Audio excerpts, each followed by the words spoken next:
आहना सो गई थी?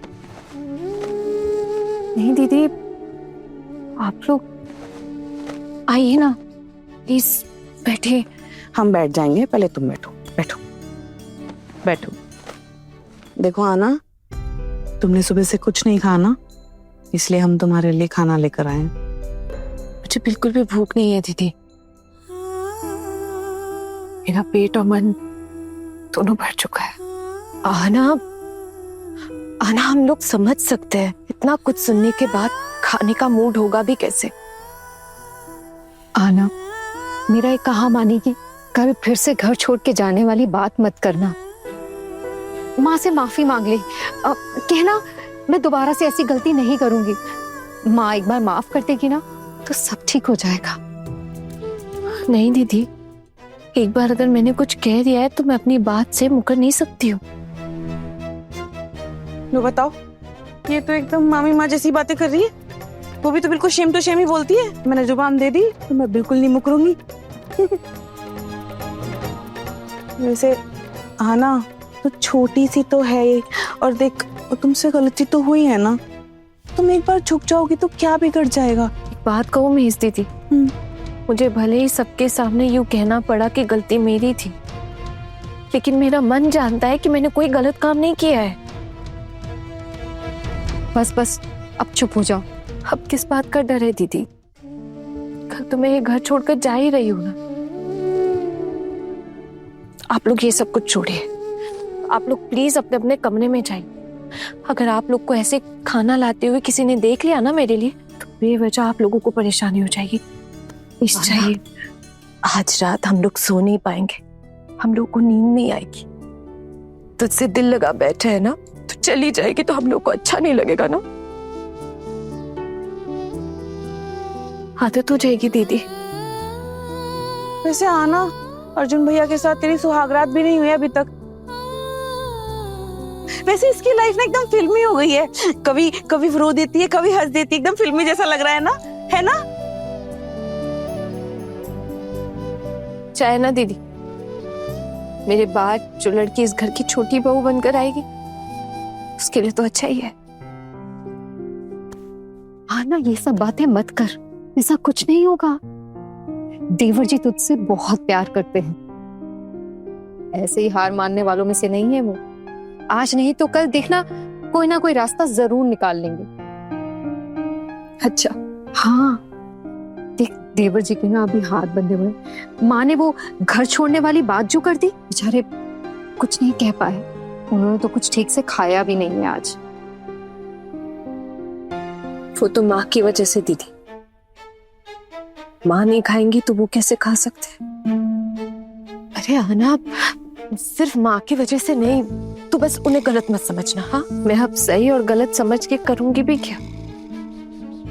मैं तो बस इतना चाहती हूँ कि मेरी वजह से इस परिवार को जितना अपमानित होना पड़ा है, जितनी बेइज्जती सहनी पड़ी है, जितना परेशान होना पड़ा है, आगे चल के और ना होना पड़े बस। हाँ ना, वैसे तुझे अर्जुन भैया ने फोन किया? और करेंगे भी कैसे, घर में तो सभी जासूसी करने में लगे हुए हैं ना, और बड़ी माँ भी तो है उस कमरे में, इसलिए शायद नहीं कर पाए। और हाँ ना, तेरे बड़े भैया भी कह रहे थे कल तेरे निकलते वक्त अगर कुछ हो पाया तो ठीक, नहीं तो कुछ दिनों में माँ का गुस्सा तो शांत हो ही जाएगा ना, फिर तुझे वापस घर ले आएगी। क्या हुआ आना? अरे तुम हंस क्यों रही हो? दीदी, आप लोगों ने ऐसा कैसे सोच लिया कि मैं वापस आ जाऊंगी? कोई मुझे यहाँ से लेने जाएगा और मैं वापस चली आऊंगी? मैं भी तो एक इंसान हूँ दीदी, मेरा कोई आत्मसम्मान नहीं है क्या? आत्मसम्मान? औरतों का कोई आत्मसम्मान होता है? वो भी ससुराल में? काश मैं आपके जैसे सोच पाती दीदी, तो शायद मुझे इतनी दिक्कतों का सामना ही नहीं करना पड़ता। लेकिन मैं क्या करूं, मैं अपने आत्मसम्मान की बलि नहीं चढ़ा सकती हूँ। बस यही एक चीज है मेरे पास दीदी, तेरा फोन बज रहा है। इस वक्त तुझे कौन मैसेज कर रहा है? दीदी मैं भले ही इस घर के लायक नहीं हूं, लेकिन मेरे चरित्र पे दाग नहीं है। प्रेम, तू इनकी बातें छोड़ ना। इनके दिमाग में कुछ है क्या? कुछ भी बोलते रहते। सॉरी, मेरा वो मतलब नहीं था, बिल्कुल भी नहीं था।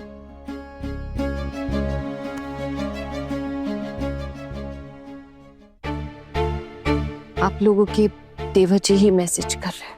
क्या कह रहे हैं बता? वो मेरे लिए बहुत दुखी है, आप लोग को देख सकते हैं। हाँ वही वही है। देखा, मुझे मत दिखा। कहा था ना मैंने, देवर जी तुझसे बहुत प्यार करते हैं। तू बेवजह उन्हें गलत समझ रही थी। मैं गलत नहीं समझ रही हूँ दीदी, मैं बस इतना कहना चाहती हूँ, अगर उन्हें मेरी फिक्र होती ना तो सबके सामने मेरे लिए आवाज उठाते। अरे वो कैसे आवाज उठाते? परिवार के खिलाफ तो नहीं खड़े हो जाते ना। सच का साथ तो इंसान को हर हालत में देना चाहिए ना। देखा ना, तू गुस्सा छोड़ दे। कुछ दिनों में ही देवर जी तुझे घर वापस ले आएंगे। और माँ भी ना ज्यादा दिन तक किसी से गुस्सा नहीं रह पाती हैं। उनका गुस्सा शांत हो जाएगा और देवर जी तुझे घर वापस ले आएंगे।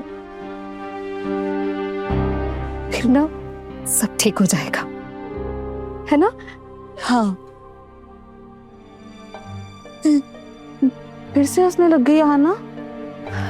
दीदी मैंने भी कहा ना, जैसे मुझे यहाँ से आप लोग लेने आएंगे और मैं वापस चली आऊंगी। क्या क्या कह रही है आना?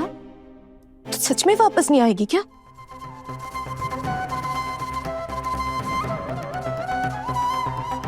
मैं तो पराई हूं ना दीदी।